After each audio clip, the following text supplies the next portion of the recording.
अच्छा, कंप्यूटर्स और फोन्स के ऑपरेटिंग सिस्टम्स, इनके बारे में तो हम सब जानते ही हैं। लेकिन क्या कभी सोचा है कि कुछ ऐसे ऑपरेटिंग सिस्टम्स भी हैं जो बिल्कुल हमारी नज़रों से ओझल हैं? ये वो पोशीदा दिमाग हैं जो हमारी जदीद दुनिया को चला रहे हैं, और ऐसी ऐसी जगहों पर जिनका हम शायद तसव्वुर भी ना कर पाएं। तो चलें आज उन्हीं अनदेखे दिमागों की दुनिया में झांकते हैं। जरा सोचिए, एक मिसाइल, एक गूगल सर्च और घर में पड़ा माइक्रोवेव, इन तीनों में भला क्या चीज़ मुश्तरक हो सकती है? मतलब ये तो एक दूसरे से बिल्कुल ही अलग चीज़ें लगती हैं, है ना? एक तरफ एक खतरनाक दिफाई टेक्नोलॉजी, दूसरी तरफ इंफॉर्मेशन का समंदर और तीसरी किचन की एक आम सी मशीन। लेकिन इन सब के पीछे एक ही ताकत काम कर रही है। और वो ताकत है स्पेशलाइज्ड ऑपरेटिंग सिस्टम्स की। जी हाँ, ये वो आम विंडोज़ या एंड्रॉयड नहीं है जो हम अपने लैपटॉप्स या फ़ोन्स पर रोज़ इस्तेमाल करते हैं। नहीं, ये बिल्कुल ख़ास मक़ासद के लिए तैयार किए गए हैं, जहां हर काम के लिए एक मुनफरद दिमाग की ज़रूरत पड़ती है। तो चलें, सबसे पहले इसकी एक ऐसी किस्म देखते हैं जहां वक्त ही सब कुछ है। मतलब रफ्तार और पाबंदी सबसे अहम है। ये वो सिस्टम्स हैं जहां एक सेकंड का 1000वां हिस्सा भी अगर लेट हो जाए तो सब कुछ गड़बड़ हो सकता है। इसको समझने के लिए ना दो मकासद की एक छोटी सी कहानी देखते हैं। एक तरफ है हमारे आम यानी नॉन रियल टाइम सिस्टम्स। उनका मकसद सीधा सा है, भाई काम सही कर दो, भले थोड़ा वक्त लग जाए। लेकिन दूसरी तरफ है रियल टाइम सिस्टम्स, और उनका उसूल है काम सही भी हो और फौरन हो। यहां सिर्फ सही जवाब काफ़ी नहीं, सही वक्त पर सही जवाब ही सब कुछ है। अब इस रियल टाइम की भी दो किस्में हैं। पहली है हार्ड रियल टाइम। यहां वक्त के मामले में जीरो टॉलरेंस है, कोई रियायत नहीं। मिसाल के तौर पर एक मिसाइल सिस्टम, अगर उसे 5 सेकंड में टारगेट हिट करना है तो मतलब 5 सेकंड में ही करना है। 1 मिलीसेकंड की ताखीर भी तबाही का बाइस बन सकती है। फिर आते हैं सॉफ्ट रियल टाइम सिस्टम्स। यहां थोड़ी सी गुंजाइश होती है, जैसे हम YouTube पर लाइव स्ट्रीमिंग देख रहे हों।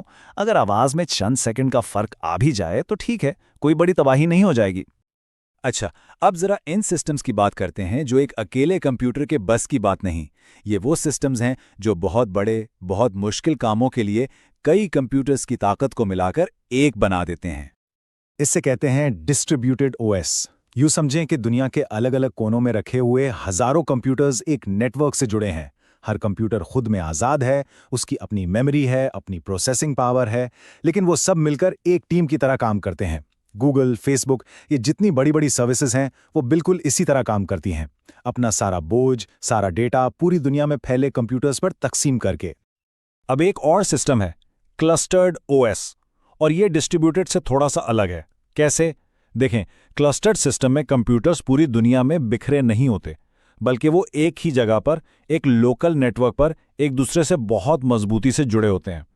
और ये सब मिलकर ऐसे काम करते हैं जैसे वो एक बहुत ही बड़ा, बहुत ही ताकतवर सुपर कंप्यूटर हो। इससे इनकी मजमूई ताकत कई गुना बढ़ जाती है। तो भाई ऐसा करने का फायदा क्या है? सबसे बड़ा फायदा तो है अवेलेबिलिटी, यानी सिस्टम हर वक्त चलता रहता है। फर्ज करें एक कंप्यूटर खराब हो भी गया तो कोई मसला नहीं, बाकी कंप्यूटर्स फौरन उसका काम संभाल लेते हैं। इसे कहते हैं फॉल्ट टॉलरेंस। और दूसरा बड़ा फायदा, अगर कल को हमें मजीद पावर की जरूरत पड़ी तो बस कुछ नए कंप्यूटर्स लाके उस ग्रुप में शामिल कर दें, सिस्टम बड़ा हो जाएगा। ये कहलाती है स्केलेबिलिटी।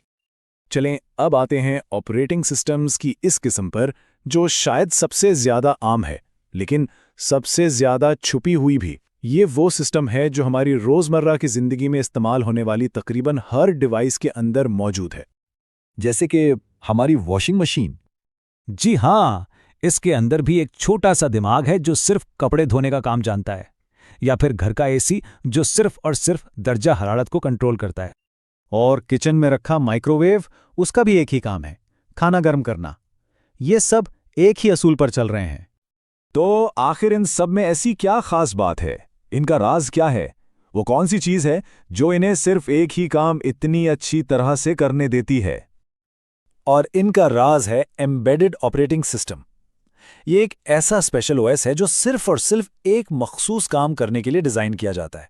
इसका फंक्शन बिल्कुल फिक्स्ड होता है। मतलब आप कभी भी वॉशिंग मशीन को ये नहीं कह सकते कि चलो भाई खाना गर्म कर दो। क्यों? क्योंकि इसका कोड, इसका प्रोग्राम बदला नहीं जा सकता। इसे जिस काम के लिए बनाया गया है वो सिर्फ और सिर्फ वही करेगा। तो ठीक है, हमने 4 अलग अलग सिस्टम्स की बात की। आइए अब इन सबको एक साथ रख के देखते हैं ताकि उनके दरमियान का फर्क बिल्कुल साफ हो जाए। तो खुलासा कुछ यूं है, रियल टाइम ओएस का मतलब है टाइमिंग सबसे अहम है, जैसे flight control systems. Distributed OS का मतलब है दुनिया भर में फैले हुए कंप्यूटर्स, जैसे गूगल की सर्च। क्लस्टर्ड ओएस यानी बहुत से कंप्यूटर्स को मिलाकर एक सुपर कंप्यूटर बनाना, जो अक्सर साइंसी तहकीक में इस्तेमाल होता है। और आखिर में एम्बेडेड ओएस यानी एक काम का माहिर, जैसे हमारे घर का माइक्रोवेव। तो ये हैं वो स्पेशलाइज्ड ऑपरेटिंग सिस्टम्स जो हमारी आज की दुनिया की बुनियाद हैं। ये मिसाइल गाइड करने से लेकर हमारे लिए कॉफ़ी बनाने तक हर जगह, हर कोने में खामोशी से अपना काम कर रहे हैं। और जैसे जैसे हमारी दुनिया मज़ीद स्मार्ट होती जा रही है, ये सोचना वाकई बहुत दिलचस्प है कि ये पोशीदा दिमाग मुस्तकबिल में हमारे लिए और क्या कुछ मुमकिन कर दिखाएंगे।